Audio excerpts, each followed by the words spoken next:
18h40, Christophe Barbier et son invité Geoffroy Boulard sont déjà avec nous. Ils vont pouvoir apprécier le billet quotidien de Judith Mergui. Bonjour Judith. Mais bonjour à tous, Geoffroy, Christophe, Ilana, bonjour les auditeurs. Et le Conseil supérieur de l'audiovisuel, le CSA, considère qu'Éric Zemmour, le polémiste de CNews, peut être regardé dorénavant comme acteur du débat politique national. Et il demande donc aux chaînes de télévision de décompter son temps de parole. Et oui, alors Geoffroy, l'info importante là-dedans, c'est quoi ? C'est que mon mec a immédiatement demandé si on pouvait aussi faire ça dans la sphère privée et décompter mon temps de parole à moi. Voilà. Il prétend que depuis 10 ans, j'aurais émis plus de 8 milliards de mots, alors que lui n'aurait pu que ponctuer d'un Et selon lui, c'est assez inégal. Effectivement, Judith, ça paraît même injuste comme répartition du temps de parole dans le couple. Ça va, qu'est-ce qu'il y a, ça là ? Non mais attendez, c'est vrai, pas du tout, ça va, il joue sa victime alors que moi je le laisse complètement s'exprimer. Tiens, regardez, pas plus tard qu'en juillet 2012, je me souviens très bien, j'avais demandé s'il aimait le citron dans les sauces, il m'a répondu non. Bah donc voilà, il a répondu non, je suis ouverte au débat. Non, c'est un seul mot, Judith, c'est plutôt inégal, non ?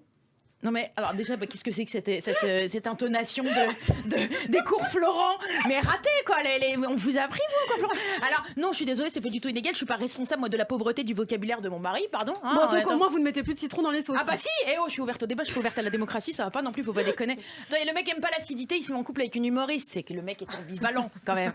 Bon bref, Zemmour est pas content, messieurs dames, je vous le dis, voilà, il l'a dit, je ne me tairai pas. En même temps, là, il n'y a pas de scoop. Eric n'a pas cette fonction. Il a été fabriqué sans l'option de se taire. Il a toujours un truc à dire, celui-là. Alors moi, je suis pas du tout là pour dire si on aime ou si on n'aime pas Eric Zemmour. Je dis juste, maman, combien il parle. Mais combien il parle. Une logorée. Vous connaissiez ce mot, Ferradian ? Oui, mais vous me prenez pour qui ? Eh oui, logos. Et même une logomachie. Une mais oui. Pourquoi vous surenchérissez là pour étaler votre culture, Christophe Barbier ? Non, vous avez bien raison. Alors quand même, on explique aux auditeurs, logos en grec, la parole, et ré, tiré du verbe grec rei, qui veut dire couler, donc un écoulement de la bouche, comme une diarrhée, voilà, comme une gastro-verbale en fait. Ouais. Mais c'est pas drôle, n'empêche, pour Éric Zemmour. Vous imaginez qu'il peut pas s'arrêter, c'est-à-dire que t'imagines que des fois il doit même se mettre à courir pour trouver des toilettes quand il sent qu'il y a une connerie qui lui monte comme ça. Bon, précisons donc à nos auditeurs que si Éric Zemmour voit son temps de parole décompté, c'est en raison de sa nouvelle posture politique. Ça confirme donc la rumeur peut-être de sa campagne présidentielle. Oui, mais ça, je suis sûre. Non, parce que ce problème, c'est que tout le monde veut devenir président de la République. Je sais pas si vous avez vu maintenant, Trump qui faisait des téléréalités, il a réussi et du coup, il a filé des idées à tout le monde, Donald. Voilà. Il y a Kim Kardashian qui se chauffe pour devenir garde des sceaux.